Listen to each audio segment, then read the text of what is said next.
Anna stood at the edge of the barn, her hand resting on the old wooden door her late husband had guarded like a fortress. He died only a week earlier, and though grief still clung to her like a heavy coat, curiosity burned hotter than sorrow. For years, Daniel had kept her away from this place. He'd claimed it was just junk, tools and supplies, nothing worth her time. But his eyes, whenever she asked, always carried something darker.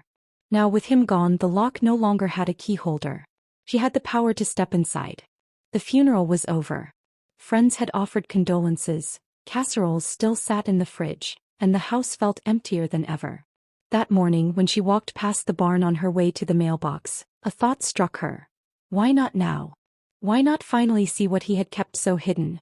The barn loomed across their property, paint peeled, roof sagging slightly, its silence almost mocked. She slid the rusty latch open.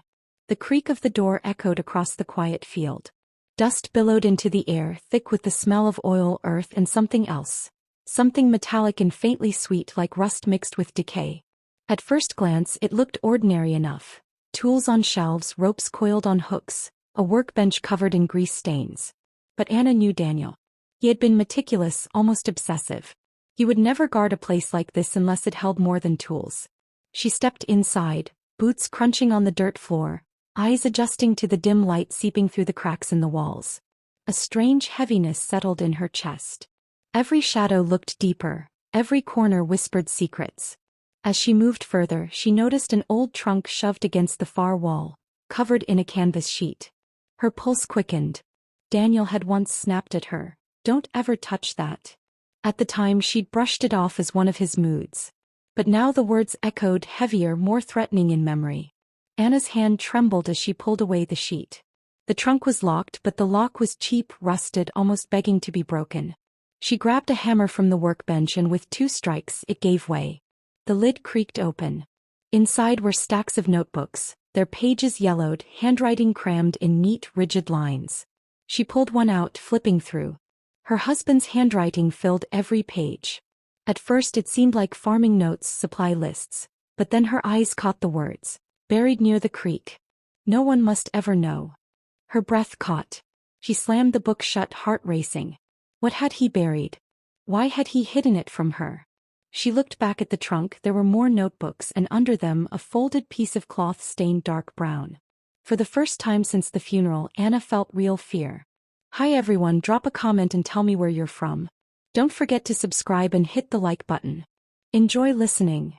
She pushed the notebooks aside, her hands brushing against something cold and heavy at the bottom of the trunk. It wasn't just farming notes. It was evidence of something darker. And the deeper she looked, the more she realized she hadn't buried all her husband. She had only buried his body. His secrets were still alive in the barn. Anna's fingers trembled as she lifted the heavy chain off the barn door, the rusty links clinking like a warning bell in the quiet evening. The padlock fell into her hand with a dull thud. She stood there for a moment, staring at the door as though it might bite. For years her husband had told her never to step inside. He'd bark at her whenever she wandered too close, always repeating the same line, "That's my place, Anna. Stay out." But he wasn't here anymore. And his grave was still fresh in the churchyard. With a sharp inhale, Anna pulled the door open. The hinges groaned as if in protest, echoing into the dark hollow space beyond. Dust danced in the last rays of daylight, making the inside of the barn look like a cave filled with secrets. The air was thick, heavy, and carried a strange metallic tang. Her boots crunched over the hay-strewn floor as she stepped in.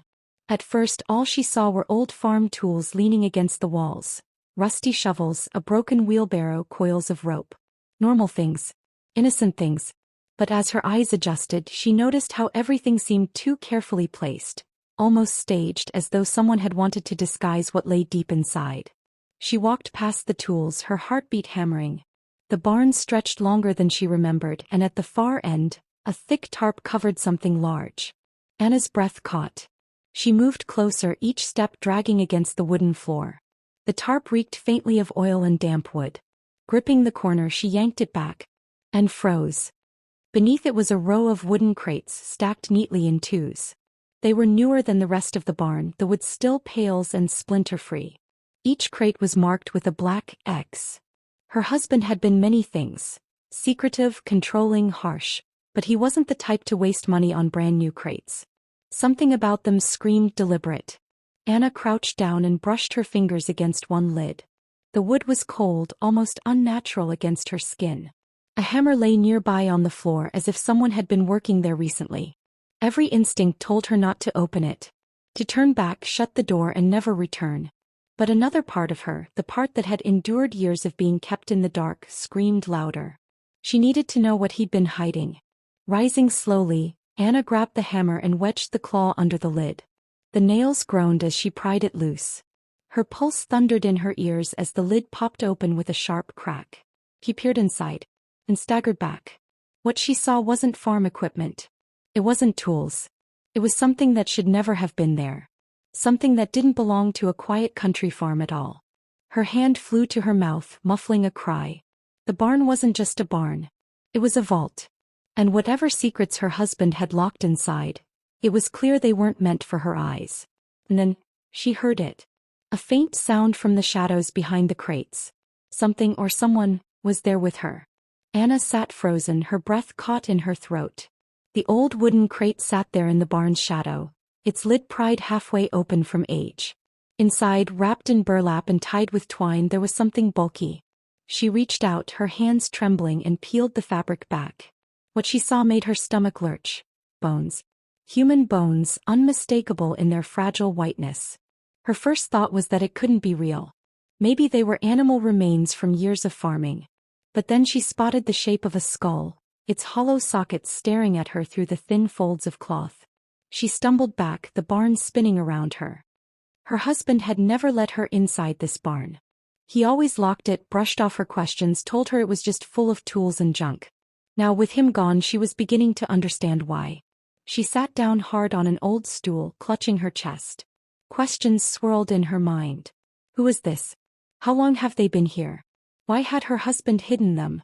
The silence of the barn pressed down on her, thick and suffocating. Every creak of the beams above sounded like footsteps. Every distant bird cry made her heart leap. She wanted to run, slam the barn door shut, and pretend she had never seen any of this. But her curiosity, mixed with dread, kept her rooted.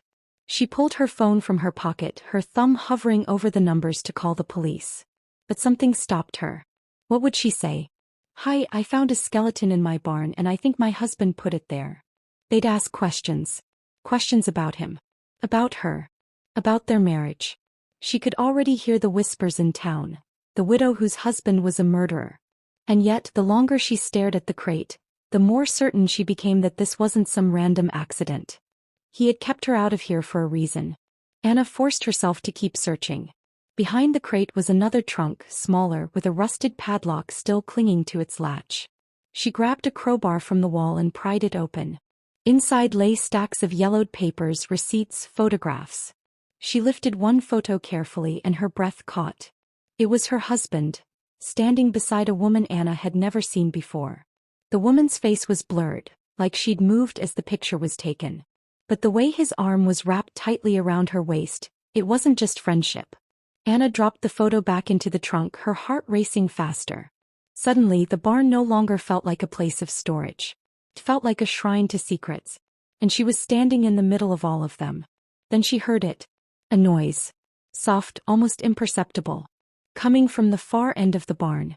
A dragging sound like something, or someone, moving across the floor. Anna spun around, her pulse hammering. The crate of bones lay still. The letters sat untouched. But from the darkness of the barn's rear corner, the sound came again. Slow, deliberate, closer. She tightened her grip on the crowbar, her knuckles white. Her breath came in shallow gasps as her eyes tried to pierce the shadows. "Who's there?" she whispered. No answer. Just silence. And then, a sudden thud followed by a low, guttural breath. Anna's blood ran cold. She wasn't alone. Anna staggered back, her pulse hammering in her ears. The sight of the blood-stained shirt clutched in Jacob's frozen grip felt like a dagger twisting into her chest. It wasn't just a random piece of cloth. It looked exactly like the shirt her late husband, Charles, used to wear when he worked on the farm. The deep maroon flannel, torn at the sleeve, was unmistakable. Her throat tightened. Was Charles hiding something darker than I ever imagined?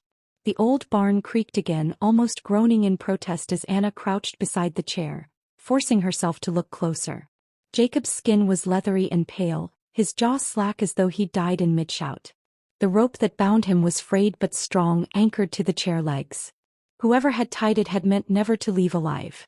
Anna's hands shook as she tugged at the shirt, careful not to rip it further. Her mind raced. Why would Charles keep a corpse hidden here? And why Jacob? She hadn't seen the man in years. He'd disappeared suddenly and folks in town whispered he'd left after bad dealings with Charles. But this was no rumor. This was murder. She stumbled back, gagging against the sour smell. Her heel knocked over a rusted tin box. It clattered to the ground, popping open to reveal folded papers inside. Anna snatched them up, desperate for answers. The first sheet was a receipt for a large sum of money, dated nearly 15 years ago. It bore Jacob's name, and Charles's signature. The second was a handwritten note in Charles's heavy scrawl. If he talks, everything falls apart. Keep it quiet. No one can know. Anna's knees buckled and she nearly dropped the papers. Her husband, the man she'd buried only a week ago, had been hiding not only a barn full of secrets but also evidence that could ruin their family forever. Mom. Lily's voice drifted from the barn door. Anna froze, her chest tightening in panic. She stuffed the papers back into the tin, snapped it shut and kicked it beneath a pile of burlap sacks just as Lily stepped inside. The young woman's eyes darted around the dim barn, landing on her mother's pale face. What are you doing in here? You look like you've seen a ghost. Anna forced a smile, though her lips trembled. Just going through your father's things. He left quite a mess. Lily frowned. Why didn't you tell me you were coming out here? I would have helped. Anna's heart thudded against her ribs. If Lily saw Jacob's body, if she saw the rope, the shirt, there'd be no hiding the truth. Anna moved quickly, positioning herself between her daughter and the far side of the barn. You should go back inside, Anna said firmly. It's too dusty in here. I don't want you breathing this air.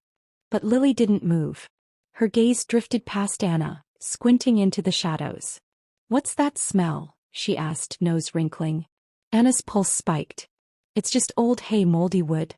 No, Lily stepped forward, determination flashing in her eyes. That's not hay. Before Anna could stop her, Lily brushed past and headed toward the chair. Lily, wait. Anna cried, but it was too late. Her daughter gasped, the sound sharp and strangled. Oh my God. Anna's blood ran cold. She turned to see Lily standing frozen, staring down at the skeletal remains. And then, before either of them could speak again, footsteps crunched outside the barn. Heavy, deliberate footsteps. Anna's stomach dropped. Someone else was here. The barn door creaked open wider and a figure stepped into the dim light.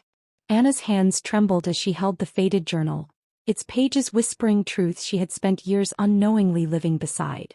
The words revealed everything. John had been laundering money for a group of men she had never met but had always feared in passing rumors. The barn wasn't just storage. It was a vault, a hiding place for evidence too dangerous to leave in the open. As she read, her breath caught at the last entry. If you are reading this, Anna, I couldn't protect you anymore. They'll come for the money. Don't trust anyone.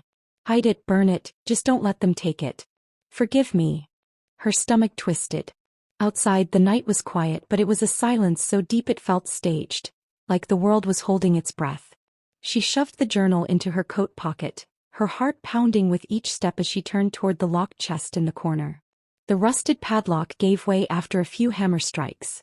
Inside, stacks of cash, bundled tight with brittle rubber bands, stared back at her like silent accusations. Her first thought was to scream. Her second was to run. Instead, she forced herself to breathe. If they're coming, they'll come soon. A sharp crunch of gravel outside snapped her head up. Her pulse thudded in her ears. She doused the lantern, plunging the barn into darkness. Through a narrow slit in the wood, headlights crawled slowly down the lane. A black SUV rolled to a stop just outside the gate. Anna froze. 3 men stepped out, dressed in dark coats, their movements sharp and purposeful. One of them carried a flashlight. Another, unmistakably, carried a gun. Her husband's words echoed in her head. Don't trust anyone. Hide it, burn it, just don't let them take it.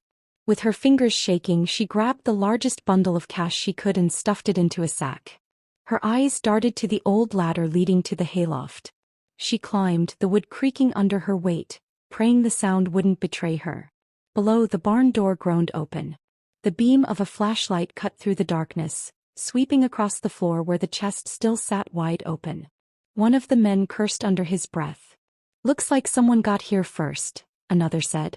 Anna clutched the sack of money tighter, her breath shallow, her body pressed against the hay. Every muscle screamed to move, but she forced herself still. One wrong sound and it would be over. The men spread out, searching, their voices low and dangerous. Then one of them shone his light upward. The beam skimmed across the loft and landed on her face. For a moment everything stopped. Anna's chest seized with terror, but then instinct kicked in. She hurled the lantern she still held down onto the hay bales below. Glass shattered, flames erupted, and within seconds the barn was ablaze. The men shouted in panic as fire roared around them. Anna scrambled to the far end of the loft, leaping through a small window just as the heat licked at her heels. She landed hard in the dirt, rolling, clutching the sack to her chest. Behind her, the barn became an inferno, the fire consuming her husband's secrets once and for all. Anna staggered to her feet, staring at the blaze. The men's shouts were drowned by the crackling flames, their figures lost in chaos. For the first time in years, Anna felt something new, not fear but freedom. She tightened her grip on the sack, her face lit by the fire's glow. Her life had been built on lies, but tonight she had burned them all down. And with dawn only hours away, she would decide who Anna truly was. No longer the obedient wife, but the woman who survived.